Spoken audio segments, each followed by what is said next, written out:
In this lesson, we're going to talk about edge contrast in the image, or what is referred to as acutance. Acutance is the perception of sharpness related to the edge contrast of an image, and by softening the luma differences on the edges, we get a slightly softer looking image without taking away sharpness. You can see that we're set up right at the end of our high dynamics on dark images lesson with our node structure, and the only difference here is that I've gotten in and I've added some names or some labels to our nodes. Now, let's go about doing this. We're going to need two nodes. The first node we're going to need is to set up our edge detection. So I'm going to right click, we're going to add a corrector node. I'm going to take the source output, I'm just going to patch it into that node. We're going to put that node right about here. And I'm going to need another node after this node. Now, what's important to keep in mind is that we're going to want to label these nodes so that we can keep track of everything that's going on, much like we've done up till this point. So right here, right click, node label, edge detect. And with this node here, it's going to be blur. Now, what's important to keep in mind is that once we have figured out the edges, that information is going to be sent as a matte to the matte channel of this node for us to get our edge softening. As you can see, we're starting to get techniques crossing over from previous lessons into other lessons.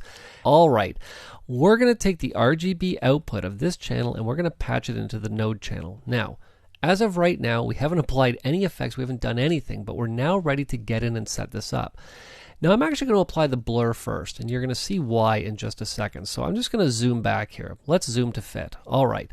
I'm now going to come to my open effects. I'm going to type in Gaussian because we want Gaussian blur. I'm going to take the blur and I'm going to apply it to the entire image. All right. You'll see that if I zoom in, everything's blurred here. I can turn the node on and off. Okay. Now we want to get in and detect the edges. So I'm just going to turn this node off for right now. Okay. With this node here, I'm just going to type in edge. There's my edge detect. We're going to take it, drag it, and drop it down onto our node. Now keep in mind, what I'm looking at right here is the output of the node chain. However, I need to see what's going on with it because I need to be able to adjust its parameters. So what I want to do is I want to come over here and turn the highlight parameter on. I can see all of the edges that were detected. However, it's actually in RGB edges, which I don't want. I actually want this to be grayscaled. Now, you'll notice that as soon as I do this, what have I just done? I've created a matte. Let's just adjust its threshold because I don't want that much edge in here. Even that's probably fine. I'm going to turn highlight off, and I'm now going to come back to the blur node. Let me just zoom in on the lamp here.